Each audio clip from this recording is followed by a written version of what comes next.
transformer de vie. Amen. Tu étais la parole vivante sur la terre. Et quand tu veilles à ce que nous puissions te reproduire, aujourd'hui nous sommes la parole vivante devant ton Père. Nous te prions, Père, que nous ne puissions pas quitter cet endroit de la même façon que nous sommes venus. Mais qu'il y ait la paix. Amen. Il y ait un changement. Amen, amen. Et c'est bon pour nous, mais pour l'Église. Gloire à ton nom. Aujourd'hui et jamais. Amen. Nous avons ainsi prié. Amen. Amen.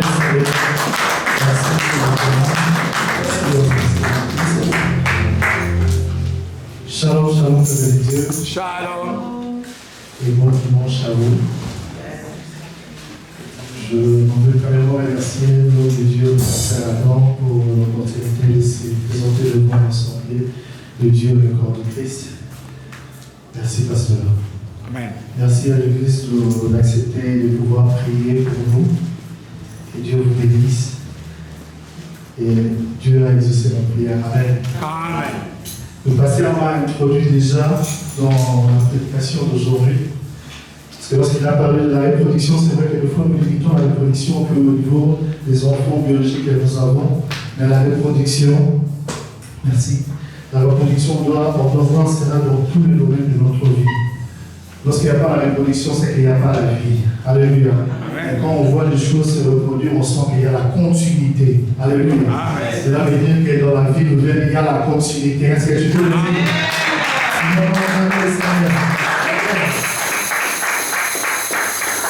Je considère que les gens qui construisent deux fois des immeubles ou des maisons, ils ont des maquettes.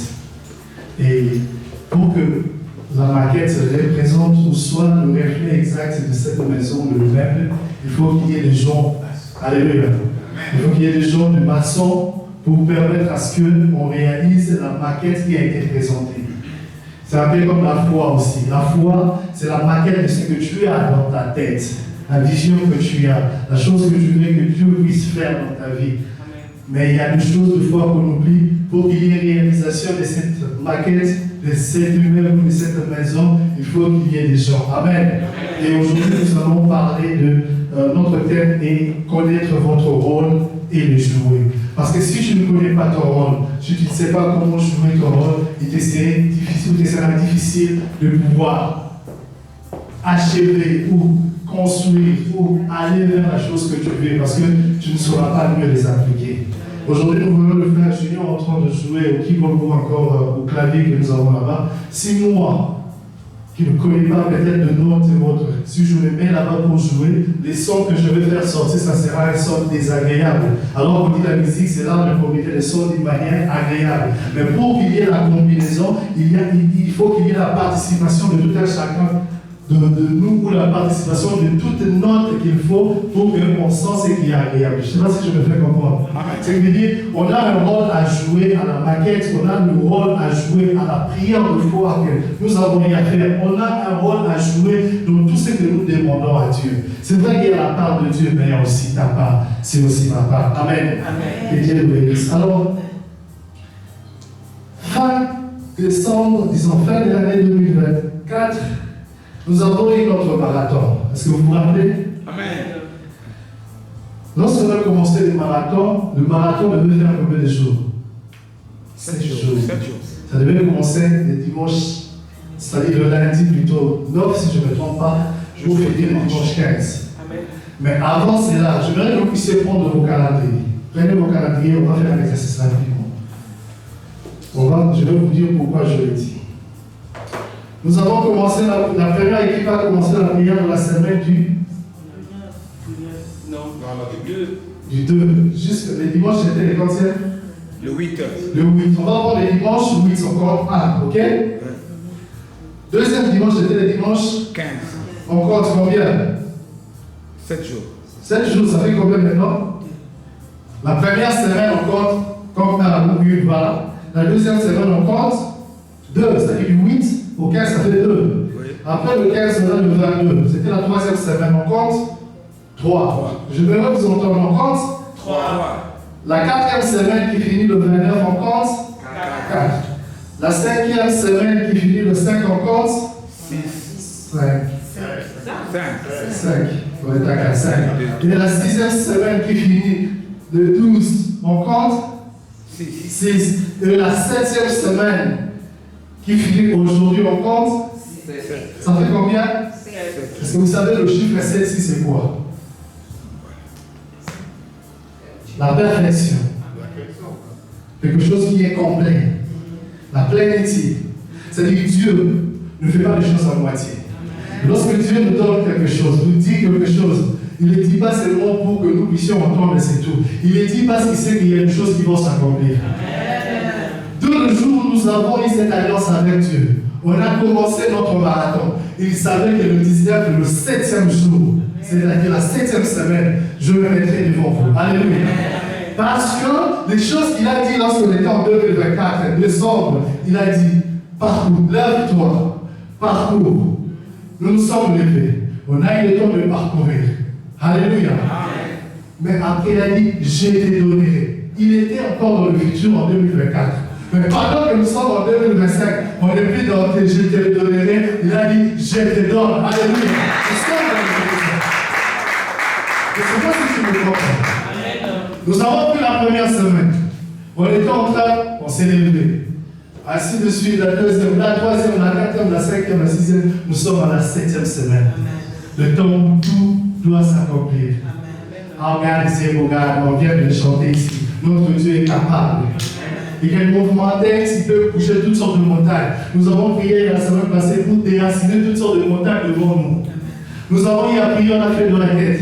Nous avons eu à demander de choses à dire pendant l'année 2024 à la fin. Pour dire que l'année 2025, Dieu a dit, il donne cette année. Alléluia. Nous rentrons dans l'année 2025. Mais il y a quelque chose que tu dois comprendre. Dieu ne donne pas à moitié. Il donne ce qui est full, ce qui est vraiment complet. La chose elle est complète. Les actions complètes doivent se faire suivre à partir de 2025. Alléluia. Mais la question est de savoir, nous sommes au mois de janvier. On commence la maladie. Frappe le champ. On a des grippes. On a presque tous été frappés. Des mauvaises nouvelles ici et là. Comment Dieu nous a dit que je vous donne 2025? Parcourez. Vous avez le temps de parcourir. Vous avez le temps de prier. Nous avons le temps de gêner, de prier, ainsi de suite. Mais pourquoi? Nous entrons en 2025. Dès le début, les choses commencent. La maladie frappe. Des mauvaises nouvelles. La situation n'est pas un peu compliquée. Est-ce que Dieu nous a menti alors que Dieu ne ment pas? Qu'est-ce qui se passe? Alléluia. Amen. Bien-aimés dans le Seigneur, Dieu ne nous demandera jamais de faire un truc sans que nous ayons la possibilité de le faire ou de l'accomplir. Avant de le dire, il a déjà doté, il a déjà approvisionné, afin que quand tu entres, tu écoutes cela, tu exécutes, tu obéis, tu as des résultats. Alléluia. Et la chose la plus importante dans la prière de la foi, c'est aussi l'obéissance. Je crois que la servante Angèle avait dit ça la semaine du 15. La foi est accompagnée de l'obéissance. Allez voir la prédication. Vous pouvez faire la prière de foi, mais s'il n'y a pas l'obéissance, cette prière-là n'aura pas un effet. Mais l'obéissance se trouve à quel niveau? Obéir à qui? Or, le pasteur nous a pris les deux derniers dimanches pour nous donner encore certaines informations très importantes pour nous dire aussi et que vous devez savoir la voie de Dieu, marcher selon le plan de Dieu, la direction de Dieu, si je pourrais paraphraser mal. C'est-à-dire, obéir à Dieu nous envoie à marcher selon ses directives. Parce que si tu ne marches pas selon les directives de Dieu, il n'y aura pas un résultat, peu importe la manière dont tu vas prier, tu vas gêner. Cela ne veut pas dire que Dieu ne t'a pas donné ce qu'il avait dit. Non, Dieu t'a donné. Je lui ai dit, si j'ai une maquette ici, je vais construire un immeuble ou une maison. Mais si moi-même, je ne connais pas mon rôle, comment impliquer les gens, mettre le fond qu'il faut, les gens pour construire, ainsi de suite, je n'aurai pas le résultat de ce que j'attends, quand bien même que j'ai cette maquette-là. Alléluia. Amen. Quand même que tu as prié, tu as fait une prière de foi, tu as gêné le monde, tu ne pourras pas peut-être avoir le résultat maintenant parce que cette maquette-là est juste là en imagination, mais tu n'as pas eu le temps d'entreprendre certaines actions. Voici la raison pour laquelle on a dit aujourd'hui notre thème est connaître votre rôle et le jouer. Tu vas connaître ton rôle et savoir comment le jouer pour que tout te soit accordé au moment de l'éternel. Alléluia. Nous prenons les Écritures, Josué chapitre 5, on va lire le verset 13 au verset 14. N'oubliez pas, on a parlé de la 7e semaine. Or, le chiffre 7, c'est la forme, c'est-à-dire de tout ce qui, c'est-à-dire, disons, la plénitude, et en même temps, tu ne fais pas les choses à moitié. Il fait les choses de manière pleine. C'est que si Dieu a dit des choses dans ta vie, il va les accomplir et non de moitié. Il va aller jusqu'à la fin pour que ce que tu as dit se réalise. Là, c'était avec notre marathon. Nous avons parcouru, on a essayé de parcourir le millier et maintenant nous voici en 2025. Nous avons les obstacles devant nous. Josué chapitre 5, le verset 13 au verset 14. On va lire la parole de Dieu. Amen. Amen. Josué chapitre 5, le verset 13. Comme Josué était près de Jéricho, il leva les yeux et regarda. Voici un homme s'est tenu debout devant lui, son épée nue dans la main. Il alla vers lui et lui dit, es-tu de nôtre ou de nos ennemis? Le verset 14, il répondit, non, mais je suis le chef de l'armée de l'Éternel. J'arrive maintenant. On n'est pas dans le futur. J'arrive maintenant. Josué tomba le visage contre terre, se prosterna et lui dit, qu'est-ce que mon Seigneur dit à son serviteur? Le verset 15. Ah oui, je suis toujours là, oui. 15. Et le chef de l'armée de l'Éternel dit à Josué, ôte tes souliers, tes pieds, car le lieu sur lequel tu te tiens est saint. Josué fit ainsi. Parole du Seigneur. Amen. Alléluia. Ici, lorsque nous lisons Josué 5, le 13 jusqu'au verset 15, on voit que Josué était près de Jéricho. Jéricho fait partie de villes que Dieu avait dit que Israël doit prendre ou prendra en conquête. Mais on arrive ici, Josué était devant Jéricho. On va expliquer d'abord Jéricho. Mais lorsqu'il était là, il leva les yeux et regarda. Voici un homme s'est tenu debout devant lui. L'homme avait le pays. Et Josué lui a posé la question, est-ce que tu es de nôtre, tu es avec nous, ou tu es dans les cadres de l'ennemi? Dieu n'a pas besoin d'un camp. Non. Alléluia. Dieu n'a pas besoin d'un camp. Dieu est dans les camps de ceux qui obéissent à sa parole et de ceux qui font sa volonté. Tu ne peux pas t'approprier de Dieu si tu n'obéis pas à Dieu, si tu ne fais pas la volonté de Dieu. Alléluia. Et lorsque Josué a posé la question, Dieu n'est pas aussi émotionnel. Dieu n'est pas, et quand je dis émotionnel, il ne fait pas les choses par sentiment. Pour plaire aux gens. Vous me donnez juste les réponses parce que vous aimerez avoir une réponse sur la question. Dieu reste droit et juste. Alléluia. Amen. Il lui a posé la question, est-ce que tu es le nôtre ou tu es du camp de l'ennemi? Il a dit, je ne suis ni du vôtre, ni du camp de l'ennemi. Mais je suis le chef de l'armée de l'Éternel. Dans d'autres versions, les gens pensent qu'ici, on parle de l'ange Michael. Mais ici, ce n'est pas l'ange Michael, c'est le Saint-Esprit. C'est le Saint-Esprit qui est apparu devant Josué. Parce que Josué s'est prosterné. On ne se prosterne pas devant les anges. Alléluia. Il s'est prosterné devant le chef de l'armée de l'Éternel. Pourquoi il s'est prosterné? Il a reconnu celui qui était devant lui. Parce que nous reconnaissons au moins celui qui est devant nous quand on vient chaque dimanche. Quand on se met à prier. La première des choses. La deuxième des choses, le chef de l'armée de l'Éternel, c'est-à-dire le Saint-Esprit, lui a donné une instruction. Josué se sentait déjà limité parce que lorsqu'il a vu Jéricho, il s'est posé des questions de savoir comment on verra face à Jéricho. Il n'avait pas d'instruction. Mais Dieu savait que face à cet obstacle, j'ai ma parole, j'ai une instruction qui va faire changer les choses. Alléluia.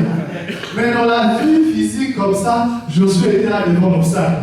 Dans la vie physique, malgré que c'est que Dieu nous a dit, on voit que la maladie est dans notre corps, on voit que la situation est difficile, on voit que les choses ne s'améliorent pas, on voit que rien ne s'est fait jusque-là. Oui, tu es comme Josué maintenant. Mais le chef de l'armée de l'Éternel vient devant toi, maintenant. Pas d'hier, pas après-demain, pas, non, il ne va, maintenant il n'est plus dans le futur, il est dans le présent. Il est là maintenant. Mais écoutez, il lui a donné une instruction. La première des choses, ôte tes souliers. Dans l'année 2025, nous avons prié avec la foi, ainsi de suite. Aussi longtemps que tu n'ôteras pas tes souliers. Aussi longtemps que tu ne marcheras pas dans la vie de la sanctification, bien aimé. Peu importe la prière que tu vas faire, gêner ou autre, rien ne pourra marcher. Amen. Alléluia. Laissez-moi vous le dire, on peut beau se le dire ici, on s'est regardé, sera grandiose, les choses vont marcher, on ira de l'avant, on fera le progrès. Mais si on n'a pas la vie de la sanctification, parce que Dieu est un très bon investisseur. Si les investisseurs sont envers ce risque, c'est-à-dire l'investisseur plutôt regarde toujours ses intérêts, il regarde, est-ce que non, je vais mettre mon argent. Il y a la sécurité, il y a la rentabilité. S'il n'y a pas la sécurité, il n'y a pas la rentabilité, il va pas investir. C'est la raison pour laquelle dans le pays où il y a des guerres, les investisseurs ne viennent pas parce que les activités économiques ne vont pas tourner. Si on doit, tu es dans une situation de guerre, comment tu vas investir? Parce qu'il ne va rien trouver. Situation de guerre, c'est notre attitude, c'est notre vie quotidienne, la manière dont on est en train de conduire notre vie. Si cette vie-là n'est pas une vie qui est une vie de sanctification, on ne créera que des crises après crise. Alléluia. Amen. Alléluia. Amen. Ici, le chef de l'armée de l'Éternel lui dit, ôte tes souliers ou tes sandales. Autrement dit, débarrasse-toi de tout ce qui ne t'empêche pas de pouvoir être en contact avec ton Dieu. Débarrasse-toi des choses que tu sors, non, avec ça là. Ça m'éloigne de la présence de Dieu. Ça m'éloigne de pouvoir méditer. Ça ne m'empêche pas de pouvoir avancer. Éloigne-toi de cela. Marche dans la vie de la sanctification, bien-aimé. Deux fois, on fait l'analyse de tout ce qu'on a eu à dépenser pendant l'année, mais on ne fait jamais le bilan de savoir comment je suis maintenant. Il y a une année passée. Est-ce que je suis toujours la même personne qui se fâche à tout moment, qui fait des bêtises, ainsi de suite, ou je change? On doit d'abord commencer par ça aussi. Parce que Dieu peut te donner quelque chose aujourd'hui. Admettons que nous sommes dans une route où il y a la sécurité. Dieu me donne 10 000 $ ou 10 000 € dans ma poche. Et il y a des boulots où il y a la sécurité là-dessus. Je fais que quelques mètres après, il y a des bandits qui vont me récupérer. Ils peuvent me taper, me tabasser, récupérer l'argent et partir. Dieu m'a donné, mais je ne profite pas de cela. Pensez-vous que Dieu va me mettre dans une situation pareille pour qu'il me donne et que quelqu'un d'autre puisse le récupérer? Non, il voudrait que je sois dans une route qui est bien aménagée. Voici la raison pour laquelle il ôte certaines montagnes devant nous. Mais de fois, nous devenons incrédules, nous pensons que ça prend du temps à ce que Dieu n'a pas exaucé. Non, Dieu cherche à ce que tu puisses bien baliser le chemin et que tout soit bien. Tu veux un travail, tu veux du business, ainsi de suite. Tu veux cela, oui, mais quelle est la part de Dieu? Pendant que tu fais des calculs, tu n'as jamais mis la part de Dieu à l'intérieur. On travaille tous, on fait des affaires. Mais quand il s'agit de la part de Dieu, de fois on s'est dit, bon, Jésus est le sacrifice d'offrande qui a déjà été donné. Donc moi là, je peux se donner pour faire ceci. Il y a des explications. Mais pour demander à Dieu, il n'y a pas des explications là du Seigneur, tu sais la situation, il faut décanter. Mais quand Dieu donne, est-ce que nous avons aussi le temps de pouvoir regarder comment aider son œuvre, aider les autres? Parce que les gens pensent qu'il n'y a que donner à l'église. Non, il y a des gens aussi à l'extérieur qui ont besoin à ce que tu puisses les assister.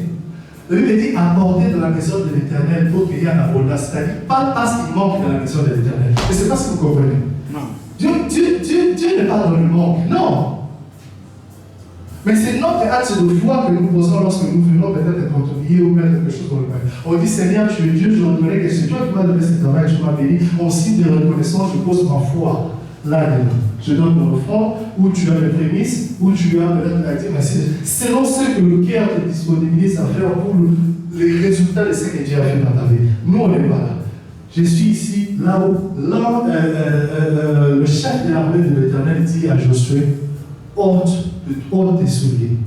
Bien-aimé, enlevez tout ce qui peut être un obstacle pour vous dans cette année 2025. Amen. Tu nous regarderas de loin en 2025 pendant que Dieu a tout fait chez nous. On te regardera de loin pendant que Dieu a tout fait, alors que nous, on voit comme si ça ne marche pas. Arrange maintenant. Tu ne veux pas finir cette année, le pasteur a bien dit. On peut beau crier bonne année, et que cette année sera ceci, sera cela. Si tu ne sais pas le rôle que tu dois jouer dans l'année 2025, bien aimé, tu créeras bonne année, il n'y aura pas de choses bonnes dans ta vie, il n'y aura que des problèmes, des calamités et tant d'autres choses.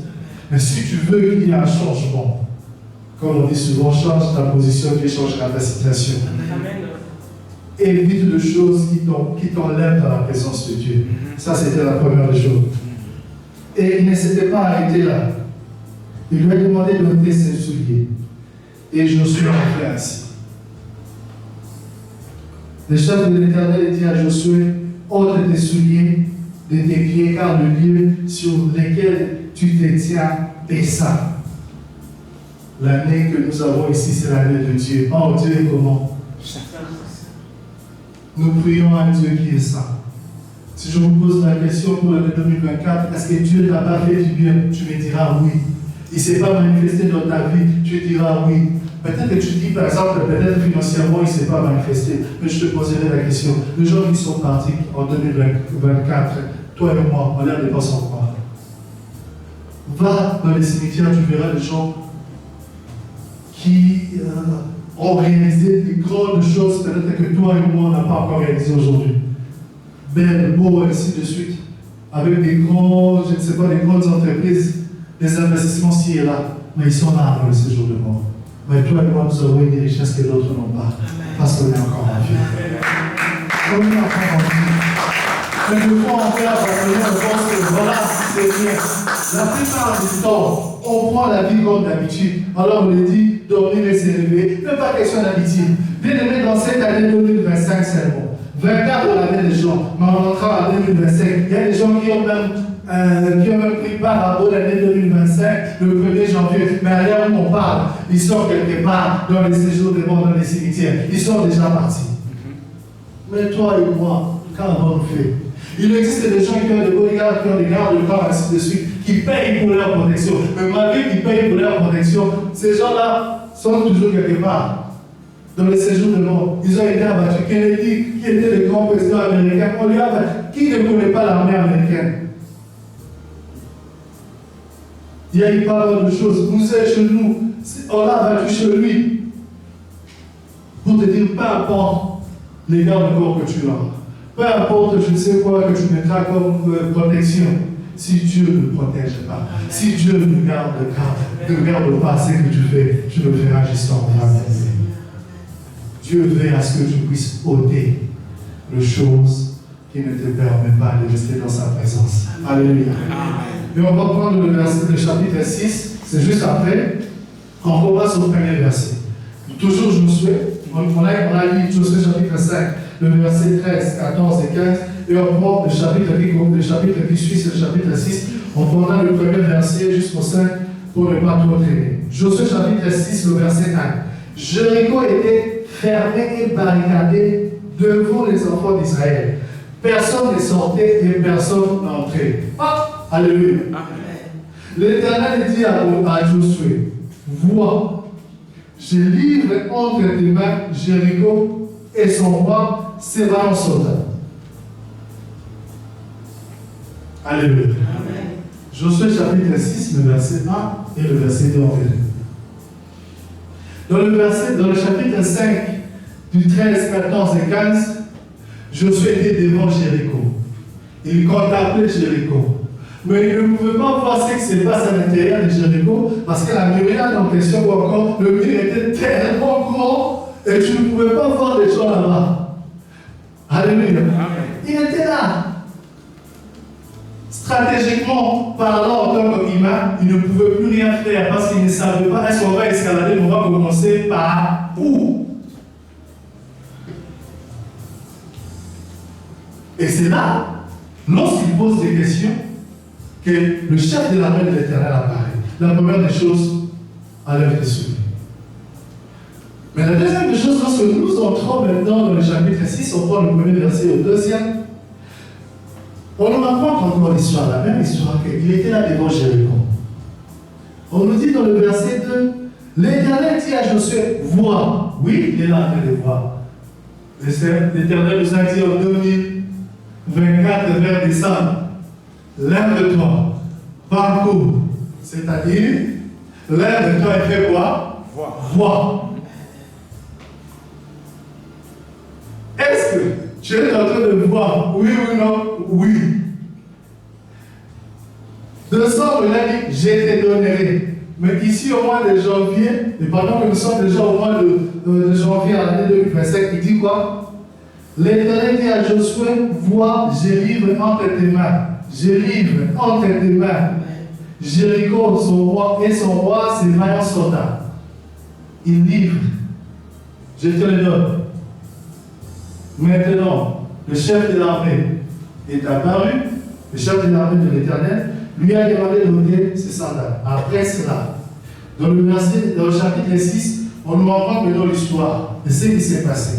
Lorsque Josué était là en train de voir, l'Éternel lui est apparu pour lui dire, je livre devant toi Jéricho, son roi et ses vaillants soldats. Mais comment Dieu peut livrer à Josué tout cela alors que là présent, Josué ne voit rien? Comment Dieu nous a demandé de parcourir et que 2025 sera une année grandiose? Tu as prophétisé, tu as déclaré des choses à voir, mais tu commences ce janvier, tu ne vois rien. Mais plus au contraire, tu commences avec la maladie. Au contraire, il y a des mauvaises nouvelles. Est-ce que Dieu a menti alors que Dieu ne ment pas? Le verset 3. Écoute maintenant la stratégie du Saint-Esprit. Écoute maintenant ce que le Saint-Esprit est en train de te dire. Ce qu'il faut faire. Il dit, faites le tour de la ville. Vous, tous les hommes de guerre, faites une fois le tour de la ville. Tu feras ainsi pendant combien de jours? 10 jours. Alléluia. Amen. Tu le feras pendant combien de jours? 6 jours. Et après? Le verset 4. 7 sacrificateurs. 7 corps de métier devant la. 7 quoi? Sacrificateurs. Après?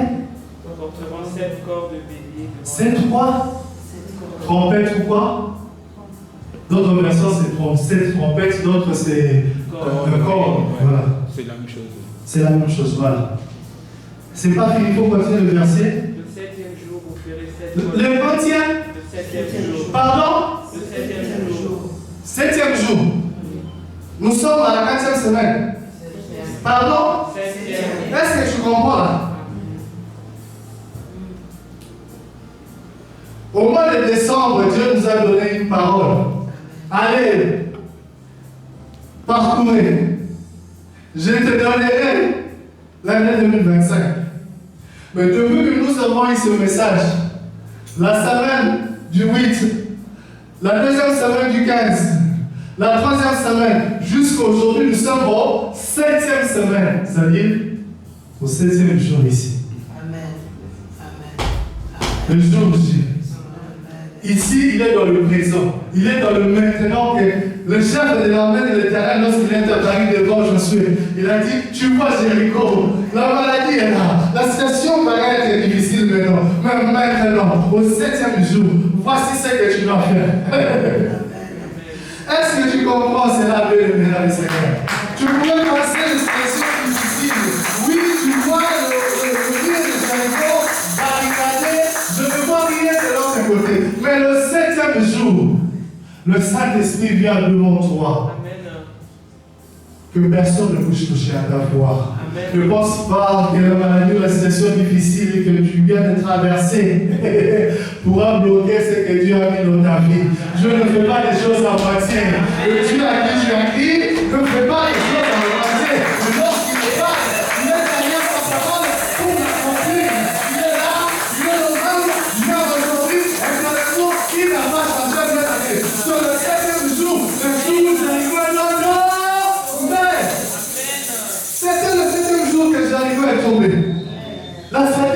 même ne pouvait pas faire tomber Jéricho. Mais la stratégie du Saint-Esprit a fait tomber Jéricho. Les gens peuvent parler, ils peuvent prier. Aussi longtemps que tu suis la direction de Dieu, aussi longtemps tu ôtes devant toi tout ce qui ne te permet pas de pouvoir rester dans la présence de Dieu, Jéricho va tomber. Cela ne nécessite pas des armes pour pouvoir détruire le mur. Non, il suffit juste de faire quoi? De crier. Crier aujourd'hui, tu vas le faire. Mais il y a des façons de crier. Et ils ont juste crié. Mais pour crier, cela ne venait pas de manière imaginaire. Non. Ils ont suivi les quoi? Les instructions. Ils ont suivi quoi? Les instructions. Il fallait que Josué soit là pour faire la rencontre ou se voir face au chef de l'armée de l'Éternel et écouter l'instruction. Les hommes de Dieu, à travers notre pasteur, nous avons reçu l'instruction. Et avec cette instruction-là, nous sommes venus devant le peuple de Dieu. Vous avez gêné bien aimé. Vous avez laissé tout ce que vous avez à faire pour l'Éternel. La première semaine, la deuxième, la troisième, la quatrième, la cinquième, la sixième, la septième semaine. La septième semaine qui est aujourd'hui, c'est la semaine où Jéricho tombe. Et quand on doit faire les choses, non pas en partie, il le fait de manière que les choses soient complètes. Rassure-moi, si c'est une guérison complète. Alléluia. Si c'est une finance la finance que tu cherches sur le finance en général, ce sont des finances qui seront complètes, qui vont te suivre. Ce n'est pas à moitié. Si tu cherches peut-être une maison, ça ne sera pas non. Je prends juste une partie, je ne sais pas combien je vais trouver. Non, il va donner cela de manière complète pour que tu puisses manquer des liens. Voici la raison pour laquelle David a compris cela. Il dit l'Éternel est mon berger, je ne manquerai de rien. Alléluia. Ah, avec Dieu, il n'y a pas de manque. Oh non, j'ai 10 000, il me reste 3 000 pour faire 16 000, 13 000, avec que la session soit décalée. Non, s'il va donner 13 000, va même plus. Amen. Alléluia. Amen. Lorsque nous suivons les instructions de Dieu, les choses deviennent faciles. Yes. Mais lorsqu'on essaie de suivre les instructions des hommes, c'est là que ça devient compliqué. Yes. Et c'est même écrit, hein. On va juste lire ce que je viens de dire là. Romains chapitre 8, verset 6. Quelqu'un peut voir et regarder qu'est-ce qui est écrit là. Ça me fait rapidement en tête.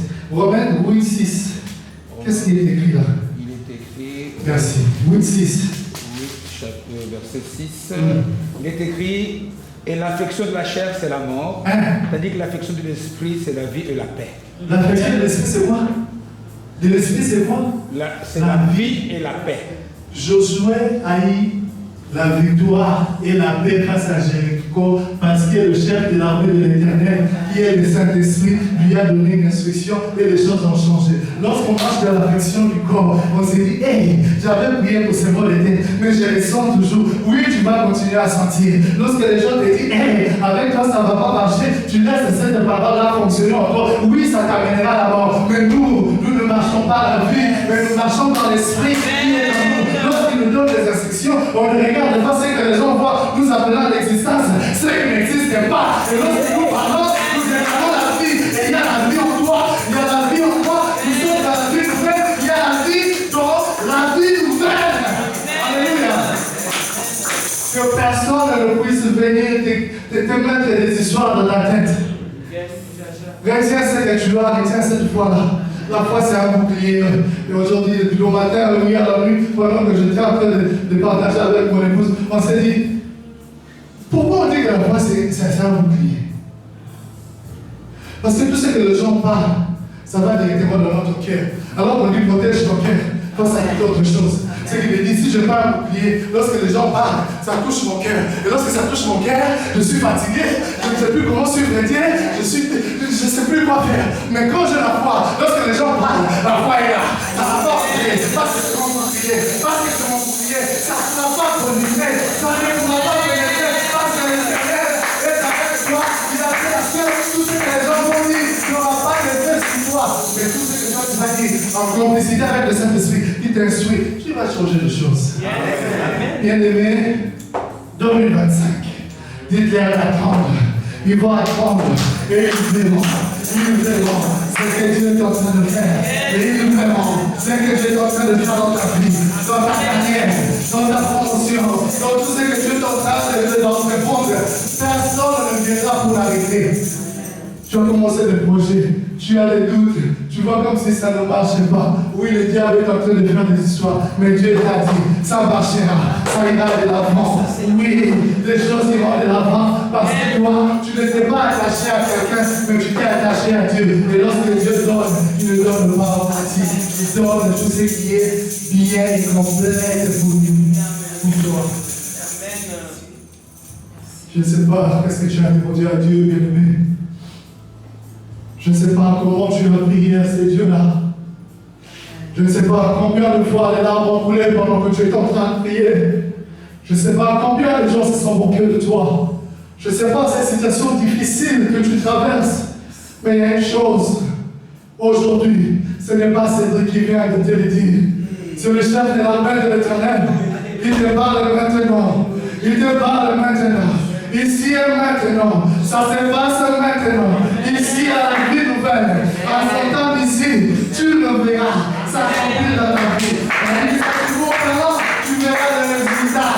Et en ce moment, tu verras les résultats. Mais si tu marches selon ce que Dieu a dit, joue bien ton rôle. Connaître d'abord le rôle. Josué connaissait son rôle, il voit le peuple, parce qu'il devait conduire le peuple. Et il a joué son rôle lorsqu'il a reçu les instructions de Dieu, il a mis ça en application. Tu ne pars ici pour rien. Tu ne pars dans cette ville pour rien. Tu ne pars dans cette famille pour rien. Tu ne pars venir pour rien. C'est parce que Dieu veut accomplir les choses. Tu es le canal que Dieu va utiliser pour guérir. Tu es le canal qu'il va utiliser pour donner de la joie auprès des autres personnes. Tes finances à toi, ce n'est pas seulement pour toi, Dieu t'a donné aussi pour apporter la joie à d'autres personnes. La connaissance qu'il a mis en toi, c'est parce qu'il veut que tu puisses l'utiliser aussi pour aider les autres personnes. Dieu est un bon investisseur. Et il ne t'a pas choisi pour rien. Bien-aimé dans le Seigneur, ne te sens pas condamné, ne te sens pas délaissé. Mais aujourd'hui, si tu entends la voix de l'Éternel, comme Josué, qui s'est prosterné, il ne connaissait que celui qui est ici devant moi, ce n'est pas n'importe qui. Il s'est prosterné premièrement. C'est la raison pour laquelle on vient chaque dimanche pour se prosterner devant lui. Mais lorsque nous venons, on s'arrête pas seulement à se prosterner. On fait l'effort d'écouter qu'est-ce que Dieu dit, quelles sont les instructions de l'Éternel. Et parmi ces instructions, il dit portez des sandales. Il a dit la même chose à Moïse. Lorsque Moïse a ôté, on a vu la suite avec Moïse. Lorsque Josué a ôté, on a vu la suite. Comment Jéricho est tombé. Qu'est-ce que Dieu t'a dit de ôter aujourd'hui? Tu connais ta vie mieux que toi-même, bien-aimé. Ne vis pas selon le jour. Nous marchons selon l'esprit pour ne pas accomplir le désir de la chair. Et cet esprit-là est en toi. Il est avec toi. Il marche avec toi. Mais de fois, tu fais semblant comme si tu n'entends pas. Alors qu'il te parle. Jour et nuit, il te parle. Non, quand tu médites la parole de Dieu, il te parle. Mais de fois, on fait semblant. On est tellement bombardé par nos pensées. Je te donne un exemple hier à mon épouse. Je lui ai dit, admettons que tu es là, tu devrais payer la maison. Ce qui coûte par exemple 700 €. Mais tu n'as rien. Rien du tout. Et la dette pour payer, c'est demain. Certains frères ou les gens t'appellent pour dire ok, on va te servir, on va transférer l'argent. Tu appelles après le téléphone ne sonne pas. Et voilà, tu appelles, voilà, il ne décroche pas. D'autres, tu appelles, ça ne passe pas. Qu'est-ce que tu vas faire? Tu vas commencer à t'inquiéter. Pourquoi? Parce que ton esprit, ton espoir était sur cette personne-là. Mais quand le téléphone ne passe pas, quand ça ne marche pas, on commence à se poser des questions. Eh mon Dieu, demain le bailleur ou la bailleresse va passer. Je dirais quoi? Alors que je dois payer la maison demain. Quand on arrive à 18h, ça devient encore, ça monte de niveau. Le stress monte de niveau. Quand tu arrives à 0 et ça manque encore parce que je t'ai dit, on va m'appeler demain à 8h, je dirais quoi? Mais on a un Dieu. Lorsqu'on regarde vers lui, on n'attend pas que le téléphone sonne, mais il sait comment faire des choses de manière miraculeuse. avec sa stratégie, il fait changer les choses. Tu vas attendre la personne qui devait passer pour récupérer à 8 heures l'argent. Tu es là à 7h54 il y a un transfert qui est là, l'argent déjà de ton compte. Je dis, mais ça vient d'où? C'est comme ça que Dieu opère. Lorsqu'on a foi en lui, on ne regarde pas le temps. On lui laisse parce que lui il est le maître des temps et des circonstances. Bien-aimés dans les Seigneurs, nous sommes en train de jeter rapidement. Nous allons lire le chapitre 5 de Josué et le chapitre 6.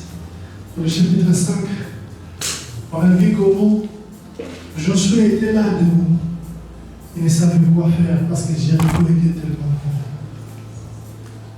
Mais lorsqu'il a porté son regard vers le chef de l'armée de l'Éternel,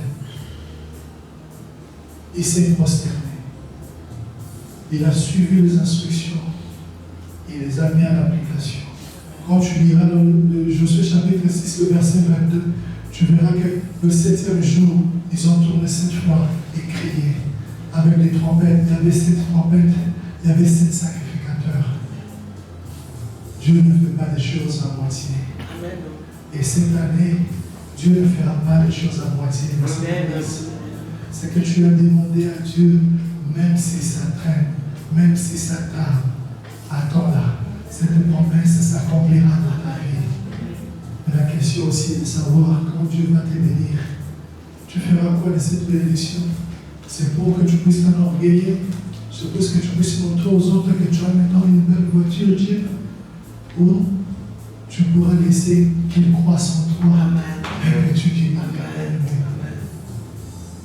Tu peux être meilleur dans ton domaine, Seigneur. Mais sois meilleur pour Dieu. Vous savez, avant que je quitte la France pour venir m'installer en Belgique, le pasteur Gauthier me disait toujours, Cédric, sois meilleur. Je sais que tu es bien, mais sois meilleur. Mais quand je suis arrivé avec ma femme, je lui ai dit, ou je l'ai dit souvent, on a créé notre propre expression, même si ça n'existait pas. On dit souvent, on doit être vraiment plus meilleur.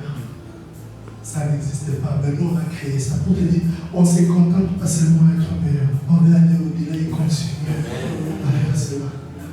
Ça ne veut pas dire qu'on n'a pas de défaut, on en a, on ne s'arrête pas là. Chacun de nous essaie de faire son rôle. Dans un foyer, dans une maison, il y a un homme et une femme. Si le père ou l'homme ne joue pas son rôle, la femme ne joue pas son rôle, il n'y aura pas de résultats escomptés. Il faut que les deux puissent jouer leur rôle. Si tu ne joues pas ton rôle, il n'y aura pas de résultats sur toutes les prières que tu vas faire. Mais parce que nous cherchons ou nous voulons des résultats pour 2025, et nous aurons des résultats pour 2025, ne regarde pas Jéricho devant toi. C'est que Dieu a commencé, il va aller jusqu'à la fin. Si c'est un processus qui prend 9 mois, maman, ça prendra 9 mois et quand ça va finir, ça suivra des temps, il ne se demandera ou encore, peu importe ce que les gens vont dire et déclarer, toi, ton Dieu a un calendrier spécial pour toi. Ton Dieu a un calendrier spécial pour toi. Peu importe ce que les docteurs pourront dire ou pourront voir, mais toi, ce que tu vois, c'est ce que la parole a dit. Aussi longtemps que tu marches sur cette instruction-là, il y aura des prodiges. Quand tu marches avec Dieu, peu importe la vallée, la Bible dit quand je marche, il ne dit pas quand je m'arrête dans l'annonce. Tu es en train de marcher, rassure-toi que tu traverses, ça va passer. Dis à mon esprit, ça va passer. En 2025, ça va passer. Parce que c'est Dieu, le Dieu que tu as eu ton à servir, le Dieu à qui tu as la foi, tu aimes l'appeler ton vieux. J'aime quand tu parles de cela, tu parles avec courage, tu parles avec vérité, parce que tu sais les bienfaits de ce Dieu-là.